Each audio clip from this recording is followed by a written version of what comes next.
Okay, we were discussing sedimentary rocks, क्या process था, कौन एक्सप्लेन करेगा आसान और सरल भाषा में? आई बिलीव इन सिंपल, है ना, explanation, simple language, jargons use नहीं करना है। सेंटेंस ऐसा बना रहे हैं बड़े बड़े, उसको खुद नहीं समझ में आ रहा है, खुद कंफ्यूज है, वो सामने वाला सिंपल सेंटेंस, है ना। How sedimentary rocks are formed,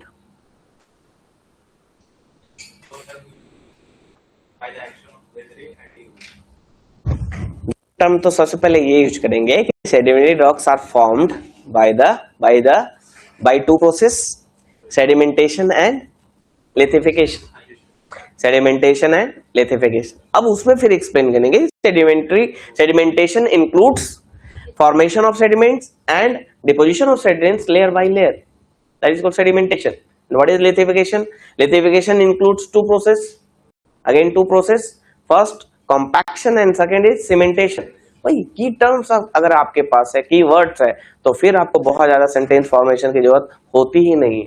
ये एक समझना इस आर्ट को कि हम कीवर्ड्स पे फोकस करें। कीवर्ड्स अगर आपके पास है तो जीएस में आपको कोई समस्या नहीं होने वाली है। आप सिर्फ कीवर्ड्स लिखिए और बाकी वो समझ जाएगा, उसको फर्दर एक्सप्लेन करने की जरूरत आपके पास आपको नहीं है। बहुत अगर बोलता है ना, कहीं लिखता है कि एक्सप्लेन करें, तब आपको एक्सप्लेन करना है, अदरवाइज आप सिर्फ कीवर्ड लिखकर आगे बढ़ सकते हैं। जीएस में ये फैसिलिटी है। तो कीवर्ड्स याद रखने हैं। सेडिमेंट्री रॉक्स कैसे बन रहा है? दो प्रोसेस है, सेडिमेंटेशन एंड लिथिफिकेशन। इसी को वर्ड में मैं लिखवा दूंगा, लेकिन प्रोसेस समझिए पहले। सेडिमेंटेशन में क्या क्या चीजें हैं? Formation of sediments, formation of sediments through weathering and erosion. Process क्या है? Weathering and erosion. वेदरिंग में in situ weakening and loosening of rocks. In situ यानी उसी जगह पे जब रॉक्स वेदर्ड, लूज या वीक हो जाते हैं अंदर से by different physical, chemical and biological process, then it is called as weathering. And what is erosion? Cutting and transportation of weathered rock by different agents like rivers, airs, groundwater, oceanic waves, glaciers, yes, है ना। तो ऐसे that is called erosion. Erosion में क्या है? Cutting. Weathered हुआ पहले rock, कमजोर हुआ फिजिकल, केमिकल या बायोलॉजिकल प्रोसेस के कारण। फिजिकल प्रोसेस में क्या क्या आएगा आगे पढ़ेंगे डिटेल में इस चैप्टर को, बहुत इंपॉर्टेंट चैप्टर है ये। तो वेदरिंग का मतलब है इन सिटू। इन सिटू मीन्स उसी जगह पर, इन सिटू लूजनिंग और weakening of rocks by physical, chemical और बायोलॉजिकल प्रोसेस। फिजिकल प्रोसेस में due to temperature and pressure. Chemical process में हाइड्रेशन हो सकता है, ऑक्सीडेशन हो सकता है, कार्बोनेशन हो सकता है। कार्बोनेशन मतलब रिएक्शन जो हो रहा है, rusting is example of oxidation. तो केमिकल प्रोसेस, केमिकल रिएक्शन के कारण जो लूज हो रहा है रॉक्स या वेदर्ड ये वीक हो रहा है, उसको कहेंगे केमिकल वेदरिंग। बायोलॉजिकल प्रोसेस में बस याद रखना है बाय ह्यूमन, बर्ड्स और एनिमल्स और ये प्लांट्स, बर्ड्स, ह्यूमन और एनिमल्स के द्वारा अगर कोई एक्टिविटी हो रही है जिसके कारण रॉक्स लूज या वीक हो रहा है तो उसे कहेंगे बायोलॉजिकल वेदरिंग। अब उसमें प्लांट के जो रूट्स हैं अब वो क्या हो गए, फैल गए, इसके कारण वो रॉक्स, या बर्ड्स आया वहां से कोई केमिकल लेकर वहां पे, या अपना एक्सक्रेटा वहां पे गिरा रहा है, हाँ, उसके कारण वो धीरे धीरे, है ना, कमजोर हो रहा है रॉक्स। ठीक है। यह ह्यूमन एक्टिविटी के द्वारा, ह्यूमन वहां पे टनल बना रहे हैं जिसके कारण बम्बार्डमेंट करा रहे हैं, उसके कारण वो रॉक्स वीक हो रहा है, जिसको कहेंगे बायोलॉजिकल वेदरिंग। आगे पढ़ेंगे हम लोग डिटेल में। तो वेदरिंग समझ गए। इरोजन क्या है? जो वेदर्ड रॉक है, जो कमजोर है, जिसमें क्रैक्स है, वो जरूरी नहीं है वो क्रैक्स आपको बाहर से दिखे, अंदर से कमजोर, है ना। जरूरी नहीं वो इंसान जो बाहर से आपको दिख रहा है वो अंदर से टूटा हो सकता है कि नहीं? खोखला नहीं, खोखला अलग वर्ड है ना। ओके, तो ये है वेदरिंग। उसके बाद इरोजन, जब वेदर्ड रॉक्स है उसको कोई एजेंट, किसी एजेंट के द्वारा उसको कट करना और उसको ट्रांसपोर्ट करना। तो erosion is a dynamic process, static is a weathering is a static process and erosion is a dynamic process। उसमें ट्रांसपोर्टेशन भी शामिल है। उसको उसने क्या किया, तोड़ा, जो वेदर्ड वीकर्ड रॉक था, जो कमजोर था लेकिन अपनी जगह पे था, उसको क्या किया, कट किया और उसको बहा कर ले गए सेडिमेंट्स के रूप में, है ना, दैट इज कॉल्ड इरोजन। तो वेदरिंग और इरोजन से क्या बना, सेडिमेंट्स का फॉर्मेशन हुआ और फिर उस सेडिमेंट्स का क्या हुआ, डिपोजिशन हुआ, है ना, फिर क्या हुआ, deposition of sediments layer by layer. कैसे डिपोजिशन होता है, लेयर लेयर के रूप में, इसीलिए सेडिमेंट्री रॉक्स को लेयर्ड रॉक भी कहते हैं, परतदार चट्टान, है ना। एक लेयर जमा हुआ सेडिमेंट का, फिर उधर से एजेंट आया तो उसने दूसरा लेयर किया, है ना, लेयरिंग हुई, इसके ऊपर दूसरा लेयर, तीसरा लेयर, ठीक है। तो सेडिमेंटेशन। लिथिफिकेशन में दो टर्म है, लिथिफिकेशन में दो टर्म क्या क्या है, एक है आपका कॉम्पैक्शन। कॉम्पैक्शन मीन्स क्या, देखिए बहुत ज्यादा रटने की जरूरत नहीं है, कीवर्ड्स याद रखिए। Compaction means filling of gap या वॉइड्स बिटवीन टू लेयर्स। दो लेयर्स है, अभी गैप दिख रहा है, इसको फिल हो जाएगा। क्यों फिल होगा, कॉम्पैक्शन, क्यों फिलिंग होगी, गैप्स के बीच जो लेयर्स के बीच जो गैप है उसकी उसमें वो क्यों फिल होगा, due to superincumbent load. जैसे ही ऊपर से लेयर बाय लेयर बढ़ता जाएगा वैसे ही लोड बढ़ता जाएगा, वो गैप फिल होता जाएगा, इसी को क्या कहेंगे, कॉम्पैक्शन। क्लियर। और कॉम्पैक्शन होने के बाद सेकंड क्या होगा फिर, सीमेंटेशन। सीमेंटेशन मतलब क्या होता है, दो ईंट को ऐसे जोड़ते हैं ना, सीमेंट से जुड़ जाता है, तो ये cementation means joining of two layer, joining of two layers. वो भी प्रेशर के कारण भी हो सकता है, और बीच में मान लीजिए लाइमस्टोन है या फिर स्लैग्ड लाइम है ना, वो सीमेंट है, वो जम गया, तो सीमेंटेशन। क्लियर हो गया कि नहीं होगी, है ना, क्लियर। यही प्रोसेस है सेडिमेंट होगा। तो लिखिए, प्रोसेस को समझिए, फिर अपने वर्ड्स में लिखिए। लिखते हैं बड़ा आप लोग बहुत एक्सप्लेन कर करके, क्योंकि कीवर्ड्स याद नहीं रहता है। क्या, क्यों,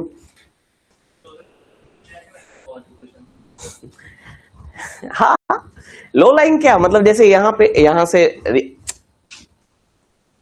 जो एयर है वो क्या लोही लाइन एरिया में रखेगा, एयर तो कहीं भी जा सकता है। जैसे लोएस्ट प्लेन जो होता है, लोएस्ट प्लेन जानते हैं, जो कि सैंड से बनता है।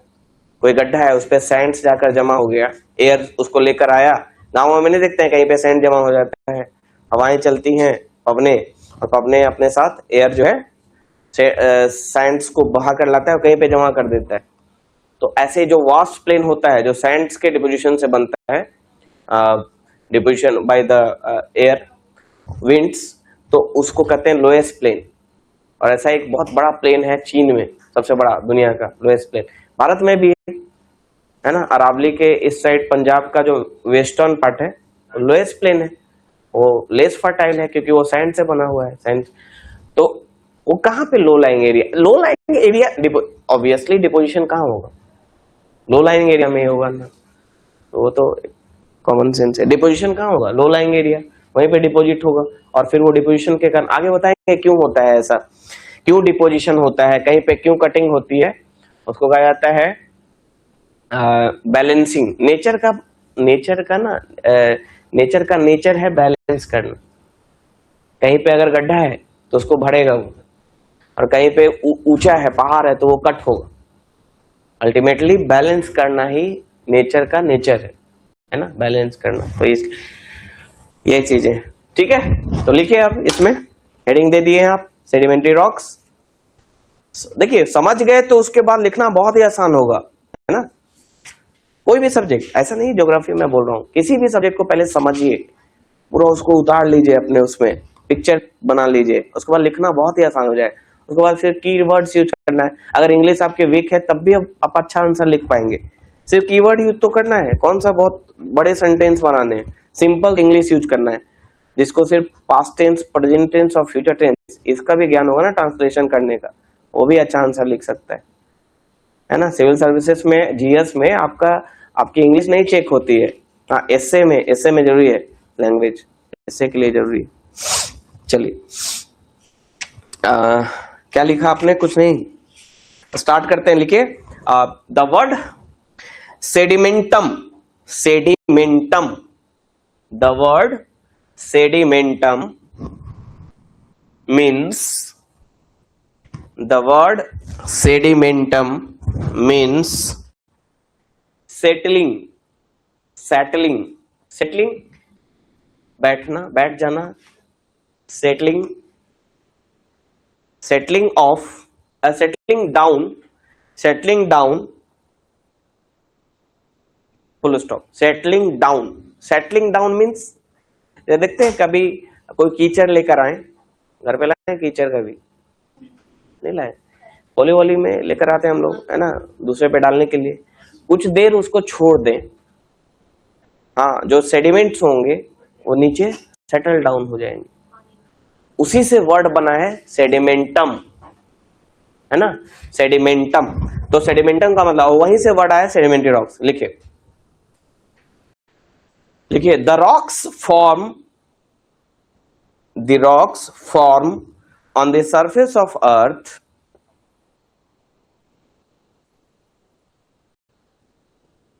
on the surface of rocks, the surface of earth, the rocks form on the surface of earth due to the erosion and deposition of,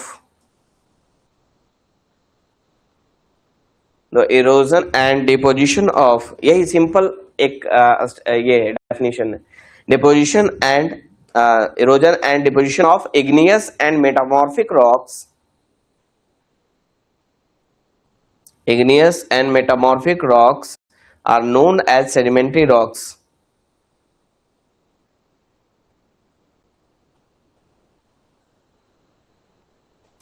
यहाँ पे ना igneous मेटामॉर्फिक लिखे, वहां पे सेडिमेंट्री भी कर लीजिए, क्योंकि ऐसा जरूरी नहीं है, सेडिमेंट्री रॉक से भी सेडिमेंट्स बन सकता है। इग्नियस मेटामॉर्फिक जहां लिखा है ना, वहां सेडिमेंट्री भी रख लीजिए, क्योंकि सेडिमेंट्स किसी से भी बन सकते हैं ना, सेडिमेंट्री रॉक से भी सेडिमेंट्स बन सकते हैं, पुराने जो सेडिमेंट्री रॉक्स हैं उससे भी सेडिमेंट्स तैयार हो सकते हैं। आगे लिखिए,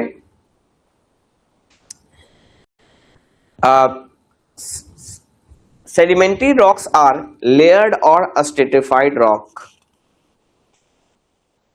Sedimentary rocks are layered or a stratified rock. इसका मतलब समझ गए?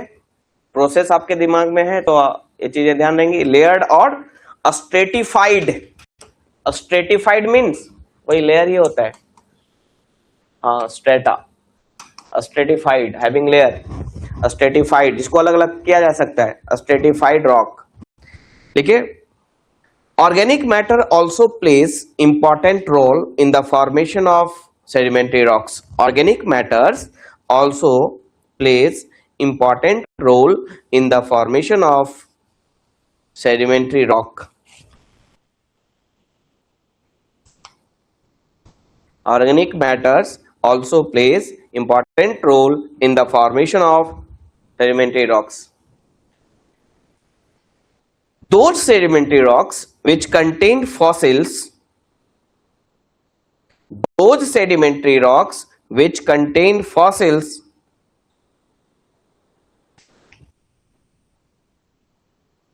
those sedimentary rocks which contain fossils can be a source of fuel,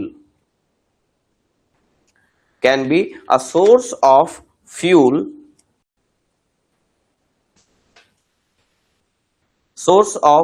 fuel, like coal, petroleum, natural gas.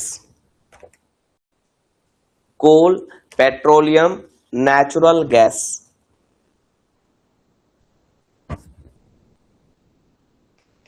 लिखिए आगे,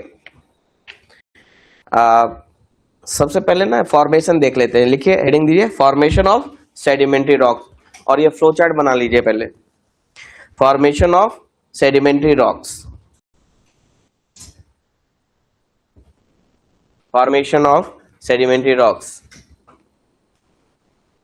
तो फॉर्मेशन जब लिखेंगे ना तो वहां से एक ऐसे एरो देकर इसमें दो चीजें है ना, फॉर्मेशन ऑफ सेडिमेंट्री रॉक्स लिखेंगे, उसके बाद एरो देकर सेडिमेंटेशन और लिथिफिकेशन।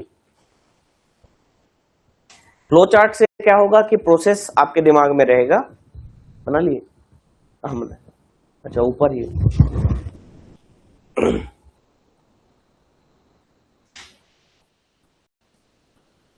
बन गया फॉर्मेशन ऑफ सेडिमेंट्री रॉक, उसमें सेडिमेंटेशन एंड लिथिफिकेशन। सेडिमेंटेशन में दो चीजें, फॉर्मेशन ऑफ सेडिमेंट्स और deposition of sediments layer by layer, और यहां फॉर्मेशन ऑफ सेडिमेंट्स में ब्रैकेट में दे देना है weathering and erosion, through the process of weathering and erosion. Flow chart भी एग्जाम में आप बना देते हैं ना, तो एग्जामिनर आपको खुश हो जाता है कि ठीक है, आपके वर्ड्स में उसको कोई इंटरेस्ट नहीं है, बस वो प्रोसेस जानना चाहते हैं, अंडरस्टैंडिंग जानना चाहते हैं। आप कितना अच्छा इंग्लिश जानते हैं उसमें कोई इंटरेस्ट नहीं उसको, खासकर जीएस में। एसए में ठीक है, एसए में थोड़ा सा रहना चाहिए है ना, लिटरेचर वाला लैंग्वेज, प्योर लिटरेचर वाला लैंग्वेज होना चाहिए एसए में, इसीलिए अब एसए इंट्रोड्यूस हुआ है, तो अब तो लैंग्वेज पे काम करना ही पड़ेगा, पहले नहीं होता था, पहले बस जीएस भरोसे निकाल लेते थे है ना, ऑप्शनल रहता था। अब लैंग्वेज पे काम करना होगा, अब आपको नॉवेल पढ़ना ही पड़ेगा, न्यूज़पेपर पढ़ना ही पड़ेगा, तभी तो आपका लैंग्वेज उस स्तर का होगा, पहले जरूरत नहीं होता था। हाँ उनका ठीक है थोड़ा, हाँ ये भी थोड़ा काम कर रहे हैं, थोड़ा सा और काम करने की जरूरत है लैंग्वेज वाले पार्ट में, है कि नहीं। नॉवेल पढ़िए, नॉवेल से आपका वो लैंग्वेज बहुत अच्छा होगा, जो कीवर्ड्स होता है वो आएगा आपके पास, वो क्या क्रिएट होगा, और एसए के लिए तो बहुत जरूरी है। 300 मार्क्स, उसको आप इग्नोर नहीं कर सकते हैं, और वो एक दिन में नहीं होगा, ये भी जान लीजिए। अगर आप ये सोचते हैं ना कि एसए हम चलिए इस वीक तो मैं नहीं कर पाया, नेक्स्ट से एसए, अच्छा ठीक है, वीक डेज में ही कभी मुझे दिखा दीजिए किसी दिन,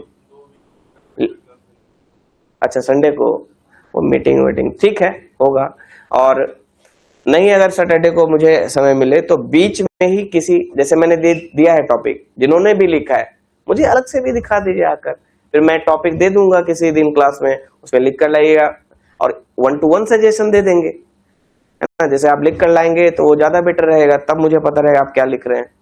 फॉर्मेट, एक बेसिक फॉर्मेट मैंने बता दिया था आपको, तो आप लिखकर मुझे दिखाएं तो 1-to-1 मैं वो दे दूंगा सजेशन, क्या है नहीं, ठीक है। और इससे एक दिन में प्रिपेयर नहीं होता है, अभी से ही काम करना शुरू करें, थोड़ा। सबसे पहला काम, अगर कुछ नहीं लिखना भी नहीं है अगर ना इससे, तो कम से कम पढ़ना शुरू करें, जैसे नॉवेल्स हो गया या एडिटोरियल हो गया, वहां से कीवर्ड्स, किसी का कोटेशन, पीएम ने कुछ कहा, इन्होंने कुछ कहा, उन्होंने कुछ कहा, हिस्ट्री पढ़ रहे हैं तो वहां पे हिस्ट्री में बहुत सारे कोटेशन है, वो कोटेशन ध्यान दें। हिस्टोरिकल स्टोरी, सुप्रीम कोर्ट का कोई एग्जैक्ट जो सुप्रीम कोर्ट ने रिमार्क दिया है उसको एग्जैक्ट किसी केस में वो याद रखना, तो पॉलिटी पढ़ रहे हैं, ज्योग्राफी पढ़ रहे हैं, ज्योग्राफी में कुछ पढ़ रहे हैं, वहां से उसको तैयार रखना है ना, कि उसको डायरेक्ट यूज कर सके। तो इसके लिए एक अलग से नोटबुक बनाएं, कुछ भी पढ़ें ऐसे दे दें, उसमें कोटेशन डालें, रिपोर्ट्स डालें, ये सब चीजें रखें। हो गया ये, लिखे अब आगे लिखे, sedimentary rocks are formed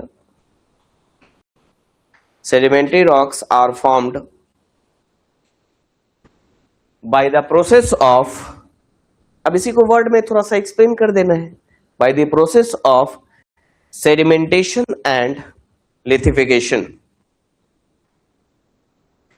Sedimentation and lithification लिखे, sedimentation and lithification। Sedimentation is the process of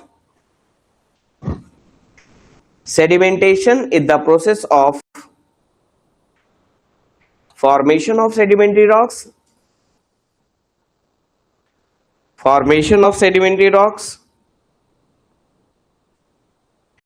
and formation of sedimentary rocks through the process of weathering and erosion। इतना क्लियर आप लिख देंगे ना, इतना बता देंगे उसको कि इतना क्लियर से आपको प्रोसेस पता है। Through the process of weathering and erosion,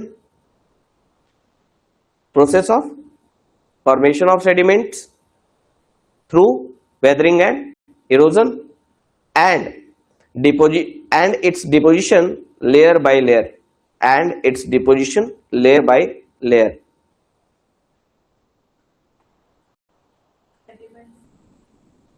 हाँ, क्या sedimentation is the process of formation of sediments through weathering and erosion and its deposition layer by layer. ठीक है, नेक्स्ट लिखिए, नेक्स्ट पॉइंट लिखिए, lithification includes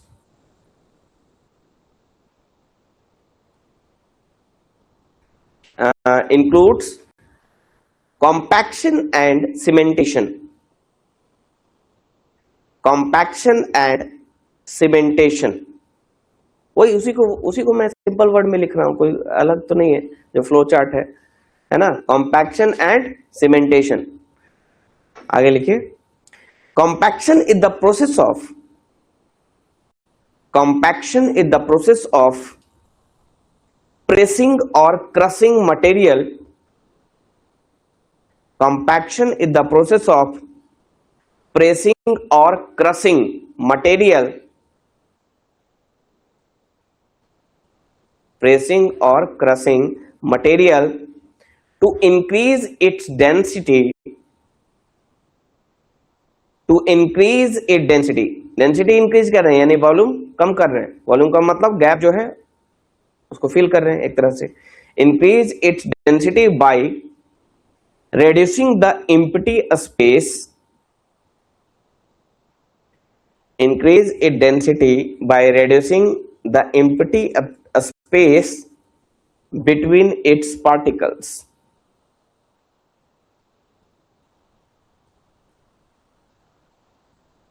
Between its particles. ठीक है, ये compaction का मतलब लिटरल मीनिंग होता है, लेकिन इस केस में सेडिमेंट्री रॉक्स के केस में कॉम्पैक्शन क्या है, एक जनरल डेफिनेशन हुआ. जनरल डेफिनेशन मींस किसी भी मटेरियल को क्रश करना या उसको प्रेस करना. प्रेस करने से क्या होगा, उसकी डेंसिटी इंक्रीज होगी. डेंसिटी क्यों नहीं, वॉल्यूम कम होगा, क्योंकि वॉल्यूम कम कैसे हो रहा है, जो गैप है उसके बीच, पार्टिकल्स के बीच जो गैप है वो क्या हो रहा है, कम हो रहा है. यह कॉम्पैक्शन. इस केस में लिखिए, in case of formation of sedimentary rocks, in case of formation of sedimentary rocks, compaction means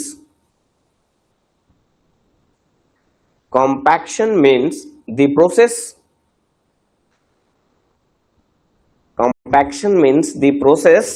where the weight of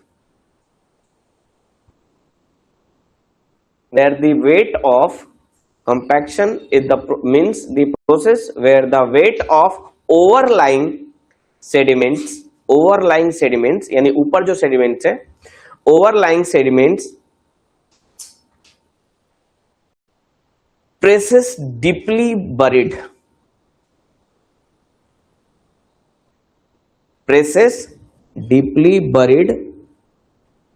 loose sediments grain tightly together. Presses deeply buried loose sediments grains tightly together.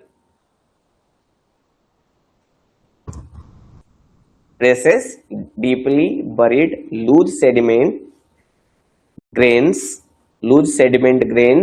tightly together. This intense pressure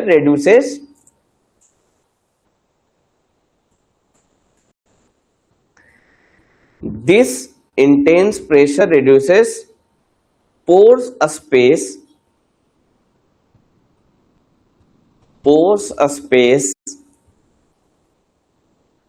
turning loose grains into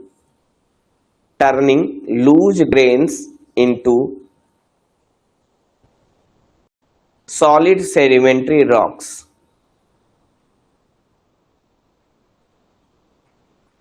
ठीक है, अब इससे ज्यादा लिखने की जरूरत नहीं है. टर्निंग क्या लिखिए, लूज ग्रेन्स इनटू सॉलिड लिखिए। नेक्स्ट लिखिए सीमेंटेशन। देखिए सीमेंटेशन, तो एक जनरल मीनिंग यहां नहीं लिखेंगे सीमेंटेशन का, वही सेडिमेंट्री रॉक्स के फॉर्मेशन के कॉन्टेक्स्ट में लिखेंगे, क्योंकि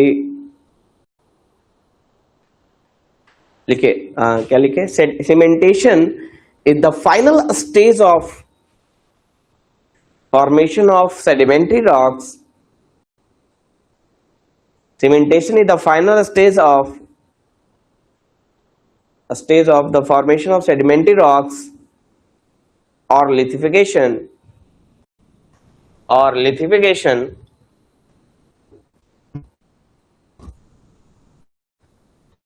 in which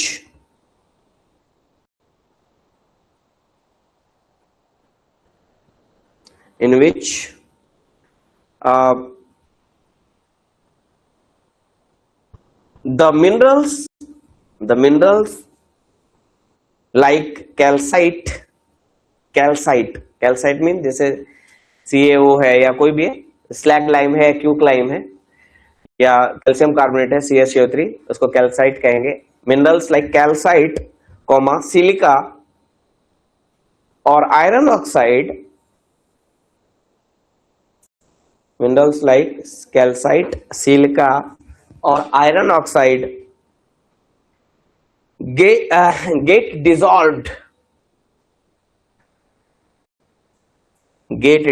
dissolved in the groundwater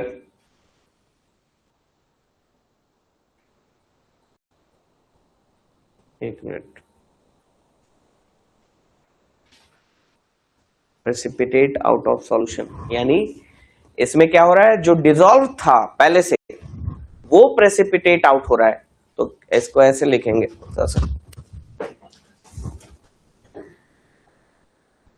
क्या लिखे हैं, concentration. Cementation is the final stage of the formation of sedimentary rocks और lithification in which the minerals like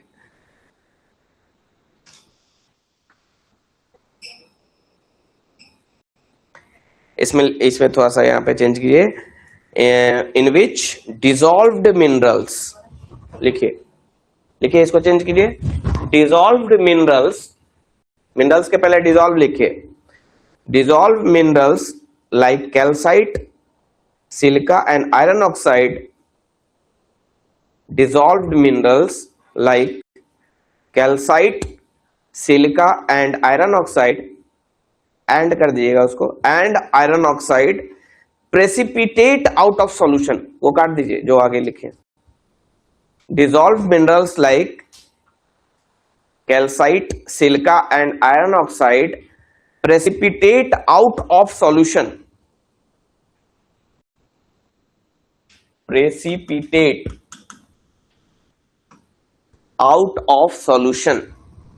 अब इसको समझाते हैं, आपने सुना नहीं होगा ये, केमिस्ट्री में हमेशा जब वो जनरल्स छापते थे, जनरल्स तो कहां से याद रहेगा, 10th में जनरल बनाए थे आप केमिस्ट्री में,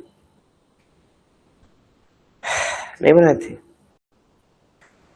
जनरल बनाते समय जब रिमार्क्स लिखना रहता है ना नीचे, हम लोग इंजीनियरिंग कॉलेज में, तो उसमें लिखना रहता है कि दिस जो फाइनल बनता है हमारा, अगर प्रेसिपिटेट आउट होता है, हाँ एक्सपेरिमेंट वाला, जैसे देखिए सिंपल मीनिंग क्या है, सिंपल मीनिंग है कि जैसे प्रेसिपिटेट आउट का मतलब होता है एक तरह से डिपोजिशन का, वो है डिपोजिशन का इक्विवेलेंट है, डिपोजिशन जैसे सेडिमेंट्स का डिपोजिशन होता है ना, डिपोजिट हो गया, पहले सेडिमेंट्स बना डिपोजिट हो गया, उसी तरह जो डिसॉल्व चीजें हैं, जो डिसॉल्व में इरोडेड, जैसे लाइमस्टोन था डिसॉल्व हो गया, डिसॉल्व मतलब इरोजन हो गया है ना, इरोजन का भी बताएंगे आगे आपको, या वेदर्ड हो गया, जो लाइमस्टोन था वेदर्ड हो गया मतलब हाइड्रेशन प्रोसेस के थ्रू घुल गया, डिसॉल्व हो गया पानी के साथ, और वो केमिकल रिएक्शन है, मैंने बताया था, वो डिसॉल्व होना मतलब सिंपल नहीं है कि नमक में पानी में चीनी मिला रहे, लाइमस्टोन अगर घुल रहा है ना पानी में तो केमिकल रिएक्शन है, वो एक्सोथर्मिक रिएक्शन है, तो मान लो डिसॉल्व हो गया, तो ये तो हुआ वेदरिंग का प्रोसेस, वेदरिंग हो गया, और फिर उसका ट्रांसपोर्टेशन हुआ तो इरोजन हुआ, फिर वो जमा कैसे होगा? नॉर्मल उसमें डिपोजिशन नहीं होता है, बाकी सेडिमेंट्स तो जाकर जमा होकर ये इसमें क्या होता है, इसमें प्रेसिपिटेट आउट होता है। प्रेसिपिटेट आउट माने जो वाटर था वो इवापोरेट हो गया और वो सॉलिड जमा हो गया। जैसे है ना, कहीं पे चूना छोड़ देंगे, चूना पत्थर जो डिसॉल्व है घोल कर, कुछ दिनों के बाद क्या होगा, वाटर इवापोरेट हो जाएगा और जो क्या बचेगा, सॉलिड बचेगा। उसी प्रोसेस को कहते हैं प्रेसिपिटेट आउट। प्रेसिपिटेशन उसको कहा जाता है, सिंपल वर्जन क्या कहते हैं, प्रेसिपिटेशन।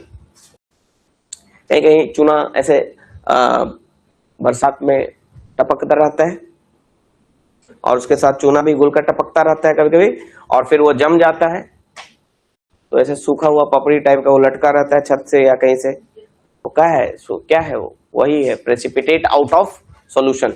जो सॉल्यूशन था उसमें से वाटर से अलग हो गया वो, है ना। तो डिपोजिशन का ही इक्विवेलेंट प्रोसेस है प्रेसिपिटेशन, तो ध्यान रखिएगा ये सब चीजें।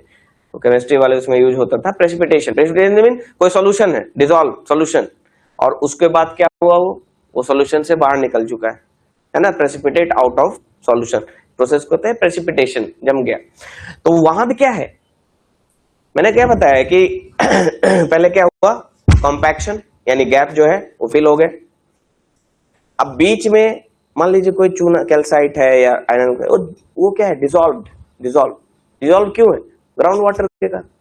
अब ये मैंने लिखा है कि किससे डिसॉल्व है, लेकिन कॉमन सेंस है, डिसॉल्व किससे है, वाटर में डिसॉल्व है, हाइड्रेशन प्रोसेस के थ्रू डिसॉल्व है। अब डिसॉल्व हुआ तो धीरे धीरे क्या हुआ, वो प्रेसिपिटेट आउट हो गया। तो क्या बचा बीच में, लाइम स्टोन। अब वो क्या करेगा, दोनों लेयर्स को सीमेंटेड कर देगा। तो सीमेंटेशन का मतलब समझ गए कि जो डिसॉल्व मिनरल्स था, कैल्साइट या फिर आयरन ऑक्साइड या सिलिका, वो precipitate out of the solution. Precipitate out means water है ना, इवापोरेट हो चुका है, है ना, प्रेसिपिटेशन उसका बन चुका है। प्रेसिपिटेशन का मतलब ये होता है डिपोजिशन, केमिकल सेंस में। केमिकल सेंस में deposition is a physical process, है ना, कहीं डिपोजिट कर रहे हैं। इन केमिकल प्रोसेस के थ्रू अगर डिपोजिशन होगा, डिपोजिशन मींस जो इरोडेट था वो फिर से क्या हो गया, डिपोजिट हो गया, है ना, तो उसे क्या कहेंगे, प्रेसिपिटेशन। तो समझ गए meaning, precipitate out of solution मतलब वो जम गया तो सीमेंटेशन। क्लियर। तो ये पूरा प्रोसेस आपको लिखना जरूरी है अगर सेडिमेंट्री रॉक्स का फॉर्मेशन आता है। अगर लिखते हैं तो मार्क्स मिलेगा, नहीं लिखते हैं नहीं मिलेगा। कुछ लोगों का अधिक मार्क्स आता है, सिलेक्ट हो जाते हैं। सारे सब्जेक्ट में प्रोसेस को समझना और एग्जैक्ट लिखना, क्यों नहीं मार्क्स मिलेगा भाई, आपसे दुश्मनी है क्या उसको? आप नहीं लिखेंगे तो नहीं मिलेगा, लिखेंगे तो मिलेगा, पास हो जाएंगे आप। किसी भी सब्जेक्ट को पढ़ रहे हैं, डीप में जाके थोड़ा सा उसको एनालाइज कर रहे हैं, कुछ कीवर्ड्स आप लिख रहे हैं, नहीं लिखेंगे नहीं मिलेगा। प्रेसिपिटेट आउट ऑफ सॉल्यूशन, ऐसे ये डेफिनेशन लिखने की जरूरत नहीं होगी एग्जाम में, ये समझने के लिए मैंने बताया है। सीमेंटेशन सीधे आपको लिख देना है ना, ये पूरा ऐसे डिटेल में डेफिनेशन लिखने की जरूरत नहीं पड़ेगी। क्लियर, प्रोसेस समझ गए, है ना, कोई दिक्कत किसी को नहीं? ओके, अब लिखिए फ्लेक चार्ट, हाँ पूरा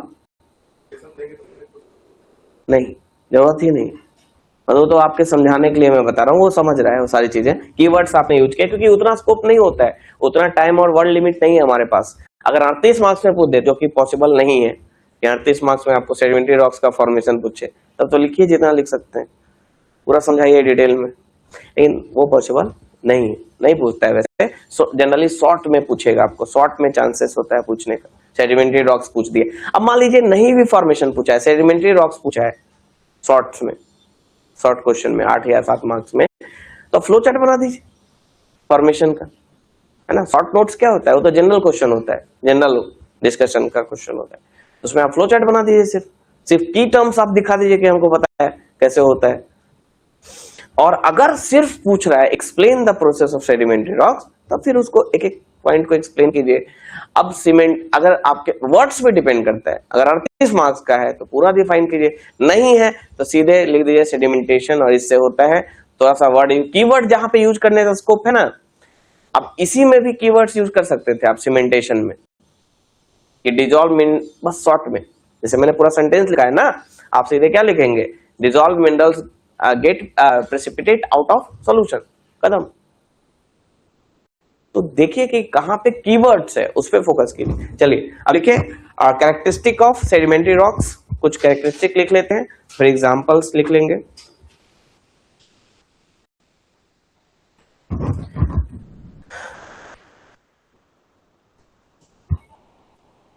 क्लास्टिक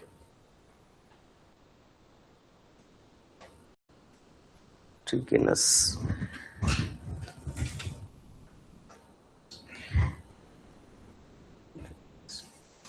लिखिए दो चार कैरेक्टरिस्टिक, पॉइंट वाइज देके लिखिएगा, 1 2 नहीं। First point, the layers of sedimentary rocks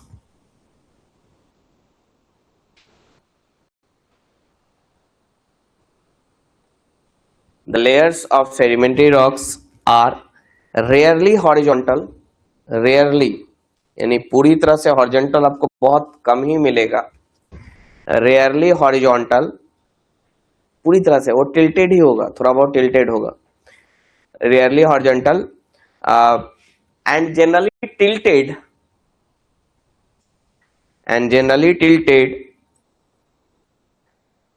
due to lateral comprehensive and tensile forces,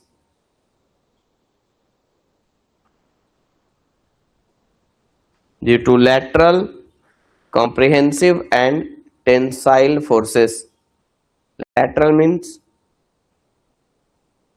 side wise, side में जो फोर्स लग रहा है ना, साइड में अधिक फोर्स लगता है, बीच में कम लगता है, साइड में अधिक फोर्स लगता है, उसके कारण वो टिल्टेड रहेगा, कभी भी हॉरिजॉन्टल आपको लेयर्स नहीं मिलेंगे। बस इतना चीज याद रखना है, ज्यादा इसके इंजीनियरिंग में नहीं जाना है। नेक्स्ट लिखिए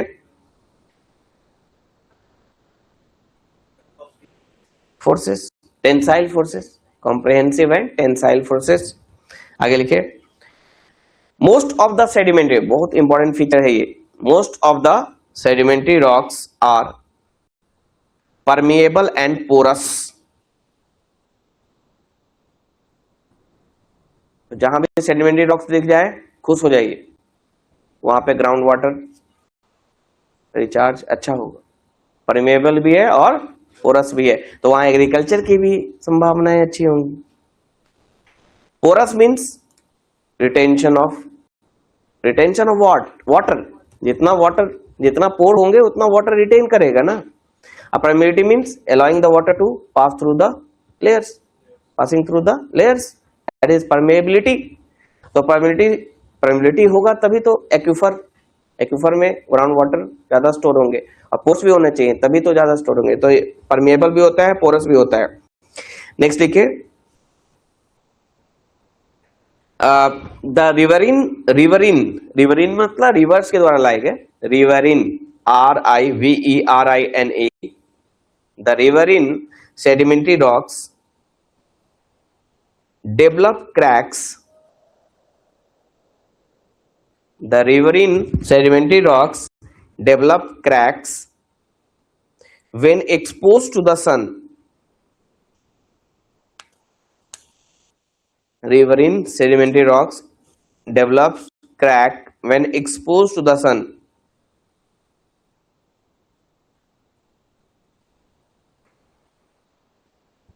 लिखिए नेक्स्ट पॉइंट, ये याद रखिएगा ऐसे जनरल कैरेक्टरिस्टिक। नेक्स्ट लिखिए the most favourable site of their formation, the most favourable site of their formation is shallow sea floor, shallow sea floor of continental shelf, shallow sea floor of continental shelf, shelf SHELF क्या होता है बताया था मैंने एक दिन। Continental shelf क्या है, सी के अंदर जो फर्स्ट पार्ट है सी का जो सैलो है, डेप्थ कम है, वाटर है ऊपर ऐसे, और ये जो पार्ट है जो सैलो है डेप्थ कम है, उसके बाद ऐसे कॉन्टिनेंटल स्लोप, फिर कॉन्टिनेंटल राइज होता है थोड़ा, और उसके बाद एबाइसल प्लेन। तो ये वाला पार्ट सी का जो सैलो होता है कुछ किलोमीटर तक, उसको कहते हैं कॉन्टिनेंटल शेल्फ। और ये यहाँ पे ये सबसे फेवरेबल साइट है सेडिमेंट्री रॉक्स के फॉर्मेशन का। क्यों है? क्योंकि सारे रिवर सेडिमेंट्स कहाँ डिपॉजिट करेंगे, है ना? सी, जब यहाँ पे सी मिलती है at the mouth of the sea, at the mouth of the river, rivers used to deposit lots of sediments in the shallow sea floor of continental shelf। इसीलिए यहाँ पे ये मोस्ट फेवरेबल साइट है sedimentary rocks के formation का। ठीक है, याद रखना है। आगे लिखिए। ओके, अब यहाँ पे टाइप्स लिखना है आपको, और कुछ नहीं है इसमें। नेक्स्ट लिखना है types of sedimentary rocks.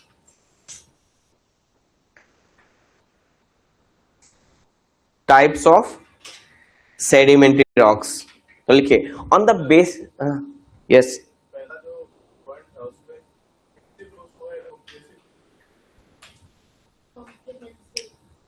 Comprehensive मैंने लिखवा दिया, sorry. Compressive, compression and tension, compressive force, compressive है ना, कॉम्प्रेस करना। ओके, और टेंसाइल फोर्स भी होता है टेक्टोनिक के कारण, मैंने बताया था टेंसाइल फोर्स भी लग सकता है। तो उसके कारण ये जो बेड है ना, जो लेयर्स है, वो कभी भी हॉरिजॉन्टल आपको नहीं दिखेंगे, क्योंकि लैटरल मतलब किनारों पर, दोनों तरफ किनारों पर वो कॉम्प्रेसिव और टेंशनल फोर्स लग सकता है, इस कारण वो सीधा लेयर्स आपको नहीं दिखेगा। लिखिए on the basis of mode of formation, ये कीवर्ड है ना। On the basis of mode of formation, sedimentary rocks are classified into 3 major groups. On the basis of mode of formation, sedimentary rocks are classified into 3 major groups. कौन? First, mechanically formed sedimentary rocks, तो flow chart के रूप में लिखिएगा। mechanically formed sedimentary rocks, अब सबका example सिर्फ लिखना है, एक्सप्लेन नहीं करना ज्यादा। mechanically formed sedimentary rocks,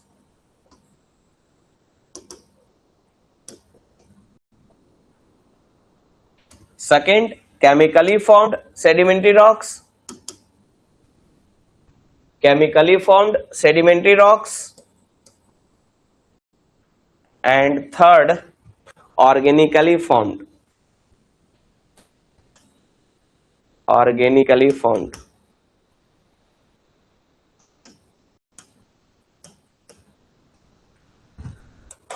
कहीं पर मैंने एक फोर्थ टाइप्स भी देखा था, याद नहीं आ रहा है कहाँ देखा।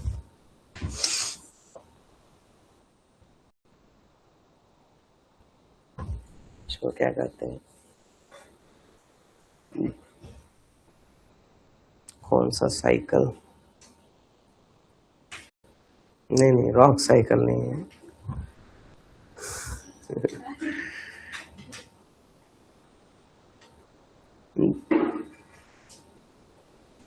बायोकेमिकल साइकिल, हाँ, तो बायोकेमिकली फॉर्म्ड ये भी हो सकता है एक टाइप, देख लेते हैं। On the basis of mode of formation, biochemically formed भी हो सकता है सेडिमेंट्री रॉक्स। ऑर्गेनिकली फॉर्म्ड और बायोलॉजिकली दोनों एक ही है। बायोकेमिकली फॉर्म्ड भी हो सकता है on the basis of mode of formation.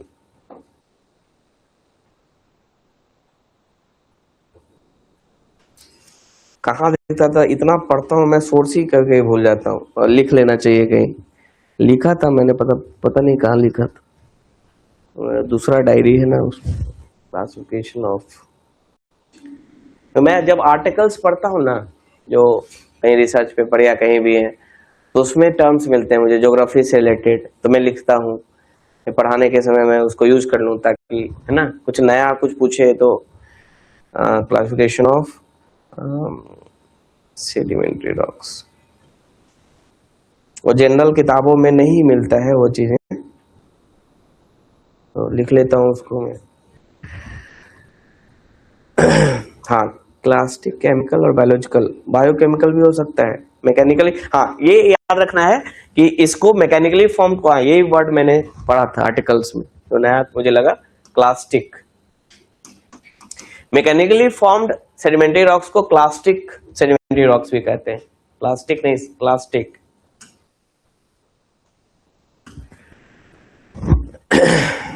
ठीक है, मैकेनिकली फॉर्म्ड सेडिमेंट्री रॉक्स को क्लास्टिक भी कहा जाता है। केमिकली फॉर्म हो गया। ऑर्गेनिक को बायोलॉजिकल रॉक्स भी कह सकते हैं। ऑर्गेनिकली फॉर्म्ड को बायोलॉजिकल भी कहा जा सकता है। और मेरे हिसाब से वो भी हो जाएगा, चौथा भी होगा, मुझे दिख नहीं रहा है वो चौथा क्या है।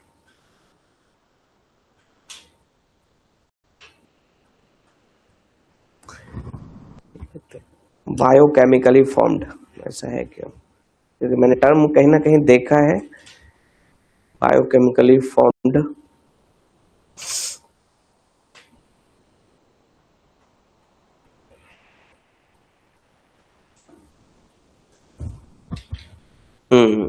ये भी टर्म है, बायोकेमिकली फॉर्म्ड सेडिमेंट्री रॉक्स। तो ये चौथा भी बना लीजिए, इसमें 3 के जगह पे 4 कर लीजिए।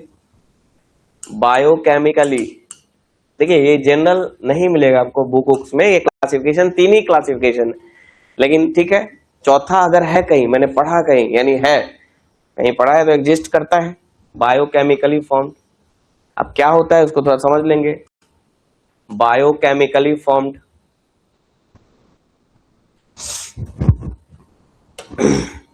ठीक है, clear.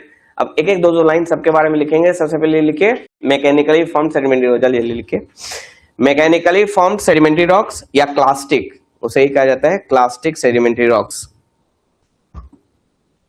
Mechanically formed sedimentary rocks, उसे ही क्या कहेंगे? Clastic sedimentary rocks.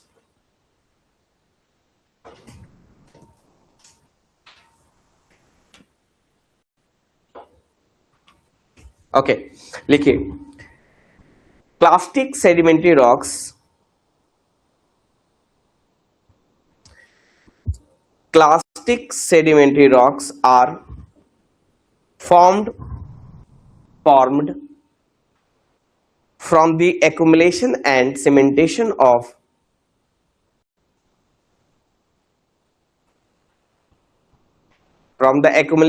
पूरा प्रोसेस वही है, बस कुछ ही उसमें टर्म्स लिख रहे हैं। accumulation and cementation of minerals and rocks fragments, accumulation and cementation of minerals and rock fragments known as clastics। ठीक है, known as क्लास्टिक। क्लास्टिक मतलब रॉक फ्रैगमेंट या मिनरल्स, रॉक्स के टुकड़े या जो मिनरल्स है, रॉक्स के अंदर जो मिनरल्स है उसको क्या कह सकते हैं? क्लास्टिक। प्लास्टिक नहीं, क्लास्टिक। और उस क्लास्टिक्स के एक्यूमुलेशन में वो सारी चीजें आ जाएंगी। एक्यूमुलेशन मींस क्या है? डिपोजिशन की बात हो रही है, और उसमें सारी चीजें आ जाएंगी। वेदरिंग होगा तभी तो कमजोर होगा, फिर इरोजन होगा, फिर डिपोजिशन होगा। तो एक्यूमुलेशन में सभी चीजें आ गई। और सीमेंटेशन में भी लगभग सारी चीजें यूज कर रहा है। सीमेंटेशन तभी होगा, उससे पहले क्या होगा? कॉम्पैक्शन होगा, है ना। तो कॉम्पैक्शन और सीमेंटेशन दोनों आ जा रहा है उसमें, यानी सारा प्रोसेस वही फॉलो होगा। सेडिमेंट्स बनेंगे। सेडिमेंट्स कैसे बनेंगे? रॉक्स के फ्रैगमेंट्स या मिनरल्स, है ना, उसका डिपोजिशन होगा लेयर बाय लेयर, फिर उसका कॉम्पैक्शन होगा, फिर सीमेंटेशन होगा। तो शॉर्ट में ये चीजें लिख दी है, ठीक है। प्लास्टिक। नेक्स्ट है केमिकल। एग्जाम्पल, यस, एग्जाम्पल में लिखिए। एग्जाम्पल में सैंडस्टोन,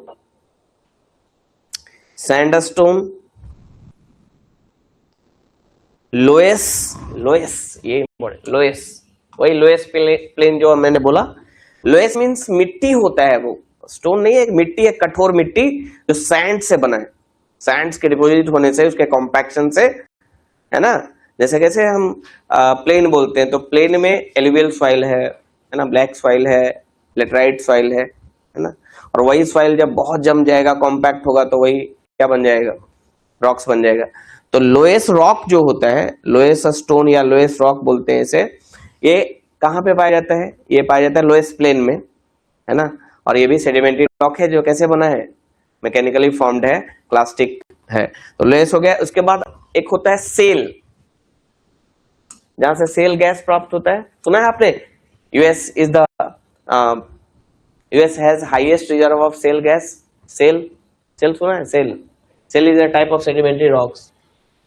सेल से क्या बनता है, स्लेट, मेटामॉर्फिज्म होता है ना, मेटामॉर्फिक स्लेट। स्लेट देखा हुआ ना, बचपन में लिखे नहीं, पढ़े नहीं थे, ओके। हाँ, तो जो स्लेट है वो कैसे बना है, सेल से ही बना है। सेल एक रॉक होता है जिसका मेटामॉर्फिज्म होता है, रूपांतरण होता है, तो क्या बनता है, स्लेट। तो सेल एक सेडिमेंट्री रॉक है। उसके बाद है क्ले। क्ले तो देखा होगा ना, क्ले रॉक, मिट्टी में जो कुछ रॉक्स आपको दिखते हैं, क्ले रॉक होता है ना, मिट्टी के सीमेंटेशन से क्ले होता है, जिसमें क्ले मीन्स क्या, बारीक कण। क्ले मीन्स बारीक कण से क्ले बनता है, वही गाद, और उससे जो सेडिमेंट क्ले होंगे। फिर कॉन्ग्लोमरेट, सिल्ट स्टोन भी हो सकता है, सिल्ट नहीं है, सिल्ट जमा हो गया तो स्टोन बन गया, सिल्ट स्टोन भी हो सकता है, ठीक है। कॉन्ग्लोमरेट देखा है आपने, देखिएगा घर पे जाके, उसमें कॉन्ग्लोमरेट देखिए, है राउंड टेबल, ठीक है, काफी एग्जांपल हो गया। Conglomerate, these are mechanically formed, these are formed by the accumulation and cementation of plastics, rock fragment and minerals, ठीक है। ओके, नेक्स्ट है chemically formed.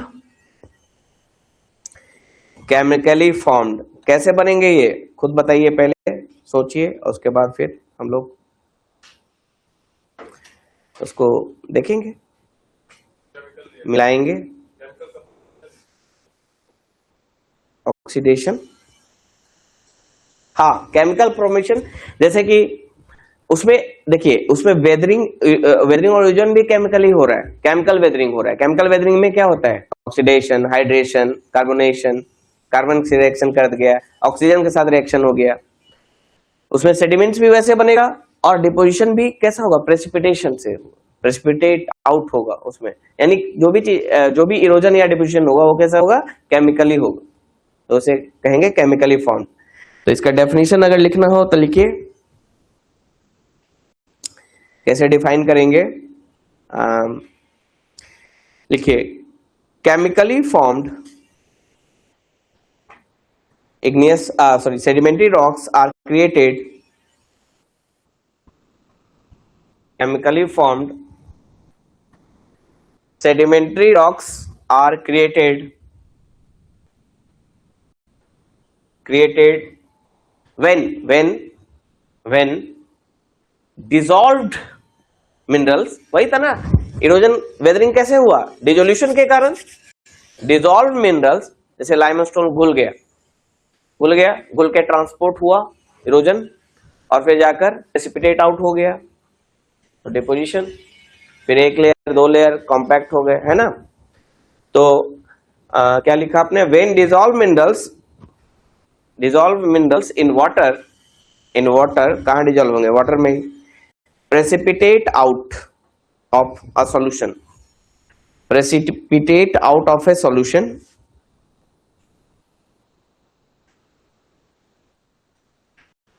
due to evaporation or changes in water chemistry। Water chemistry मतलब react कर गया, कुछ और bond बना लिया, और चेंजेस इन वाटर केमिस्ट्री,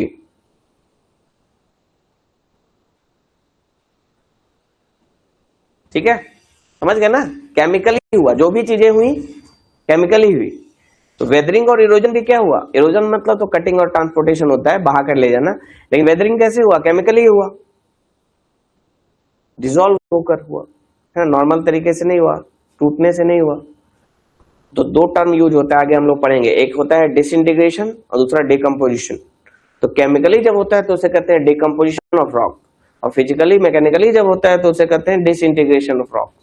समझ रहे हैं ना? तो ये सब कीवर्ड्स का खेल है पूरा, कोई भी सब्जेक्ट कीवर्ड्स को अगर जो समझ गया वो अच्छा लिख सकता है, वो प्रीलिम्स उसका क्लियर होगा, कभी दिक्कत नहीं होगी प्रीलिम्स में।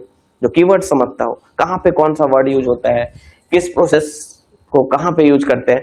अब बहुत लोगों को डिसइंटीग्रेशन डिकम्पोजिशन में नहीं पता है। Decomposition means weathering by chemical method, है ना। केमिकली जो कंपोजिशन था, वो बोलते हैं ना मेडिसिन में कंपोजिशन, किस कंपोजिशन का मेडिसिन है। मेडिसिन क्या है? केमिकल है, केमिकल का कंपोजिशन है, कई सारे केमिकल्स मिला के मेडिसिन बनाते हैं हम। तो डिकम्पोज होना यानी जो कंपोजिशन था वो क्या हो गया? अलग अलग हो गया। डिसइंटीग्रेट फिजिकल प्रोसेस से टूट गया, टूट कर अलग अलग हो गया, अलग अलग पार्ट्स में। तो यहां पे क्या होगा? यहाँ पे वेदरिंग में क्या होगी? डिकम्पोजिशन होगा। और डिपोजिशन भी नहीं यूज करना है, डिपोजिशन नहीं यूज है। देखिए वेदरिंग में यूज करेंगे डिकम्पोजिशन, और डिपोजिशन की जगह पे यूज करेंगे प्रेसिपिटेशन। केमिकल वाले केमिकली फॉर्म जो सेडिमेंट्री रॉक्स है, उसमें ये नहीं बोलेंगे कि वहां पे डिपोजिशन हो रहा है सेडिमेंट्स का लेयर बाय लेयर, वो नहीं हो रहा है। यहाँ पे क्या हो रहा है? यहाँ पे डिकम्पोजिशन हो रहा है या डिसोल्यूशन। डिकम्पोजिशन का एक टाइप है डिसोल्यूशन, डिसॉल्व हो रहा है, वाटर में डिसॉल्व हो गया। और फिर वहां ये नहीं बोलेंगे डिपोजिशन हो रहा है, वहां पे क्या कहेंगे प्रेसिपिटेशन हो रहा है, precipitate out of solution. Clear? ज्यादा हो रहा है क्या? ज्यादा टेक्निकल वर्ड यूज कर रहा हूं मैं, अब नॉलेज है तो यूज कर रहा हूं, ठीक है। बहुत लोगों को नहीं होता है तो नहीं यूज करता है नहीं मतलब ठीक है, आप भी यूज करें एग्जाम में, तो एग्जामिनर को लगेगा हाँ भाई नॉलेज है, यूज कर रहा है, आता है तो यूज कर रहा है, 2 मार्क्स है कि नहीं। अब जनरल में सब लोग जनरल स्टडी का मतलब क्या है? सब जनरल ही करेंगे। तो डिफरेंशिएट कैसे होगा कि हाँ भाई ये गुड कैंडिडेट है, ये समझता है चीजों को। ओके, एग्जांपल्स लिखिए, बहुत ही सिंपल है केमिकली फॉर्म। एग्जांपल्स में क्या क्या आएगा? एग्जांपल्स में आप लिख सकते हैं चौक, अभी स्लेट यूज किया था, अब चौक यूज करेंगे। चौक जो है वो कैसे? खली, जो भी है खली और टली। Chalk is a chemically formed sedimentary rocks. Chalk लिख लिए CHAL के। उसके बाद जितने भी हेलाइट्स होते हैं, halides HALIDE, halides means halides is a type of sedimentary rocks जिसमें आपको ये क्लोरीन, फ्लोरीन ये सब रहेंगे, हेलोजन ग्रुप। हाँ, तो वैसे मिनरल्स या वैसे रॉक्स को कहेंगे हेलाइट्स। तो halides is a type of sedimentary ये केमिकली फॉर्म। उसके बाद पोटेशियम वैसे रॉक्स जिसमें पोटेशियम की मात्रा ज्यादा, पोटेशियम मिनरल्स है ना, पोटेशियम से रिलेटेड मिनरल्स हो उसमें, वो भी रॉक्स कैसे बनेंगे? Chemically form. इसके अलावा जिप्सम और कुछ है एग्जांपल। जिप्सम जानते हैं क्या? वही प्लास्टर ऑफ पेरिस जिससे बना है, CaSO4 हाफ H2। और कुछ एग्जांपल शर्ट CHERT शर्ट बोलते हैं उसे, हाँ वो भी लिख सकते हैं CHERT शर्ट, वो भी is a type of rocks.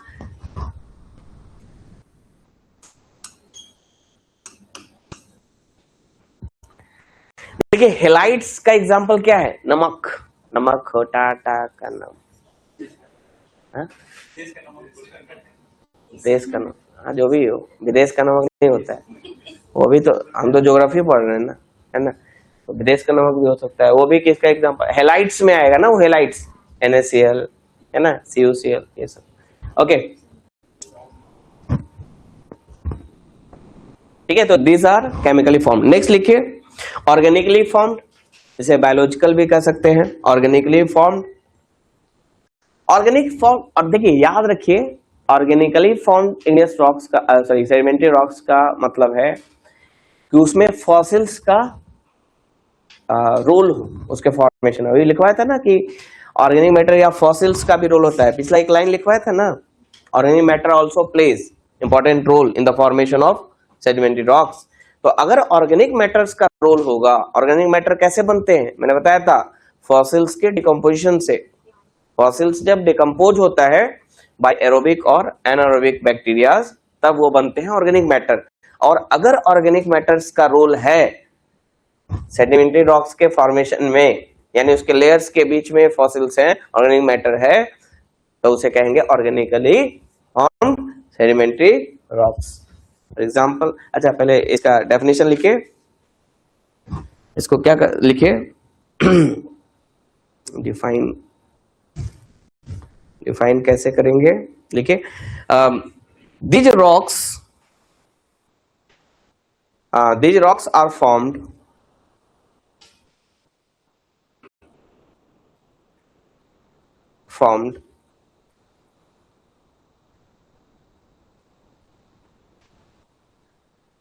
by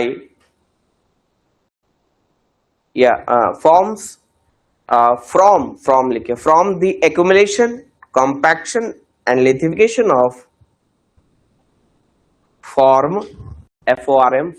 from the accumulation, compaction and lithification of once living things। मतलब इसका रोल है ऑर्गेनिक मैटर वंस लिविंग में, तो कभी पहले जिंदा हुआ करता होगा। Once living, compaction and lithification of once living things, जैसे घेंघा, सेल्स, स्नेल्स बोलते हैं ना, स्नेल्स, हाँ ऊपर स्नेल्स के ऊपर वो हार्ड कवर होता है, वो मान लीजिए डाई हो गया, उसका हार्ड कवर जमता गया और बनकर एक टाइम में क्या हो जाएगा, रॉक्स बन जाएगा। या फिर या कोरल रीफ्स भी उसका एग्जांपल हो सकता है ना, ऑर्गेनिकली फॉर्म्ड का। स्नेल्स, बरसात में स्नेल्स देखते हैं ना, उसके ऊपर हार्ड कवर होता है, और आप देखते होंगे मिट्टी उट्टी में बहुत सारे वो रॉक्स टाइप का निकलता है कभी कभी, नहीं देखा आपने, मिट्टी गांव की मिट्टी में है ना, वो छोटा छोटा वो बहुत हार्ड हो जाएगा, उससे एक रॉक्स टाइप का दिखेगा, तो वो हो गया। तो क्या लिखा आपने, once living things such as plant debris, plant कहीं पे जमा हो गया है ना, तो कोल उससे बनेगा। प्लांट डेब्रीज, सेल्स, SHELLS, वही स्नेल्स के ऊपर जो हार्ड कवर होता है, या कछुए के ऊपर भी हार्ड कवर होता है, सेल्स उसको कहते हैं सेल, तो कैल्शियम कार्बोनेट का बना होता है ना, तो सेल्स। और क्या हो सकता है, प्लांट डेब्रीज, सेल्स, हाँ वही स्केलेटल फ्रैगमेंट्स,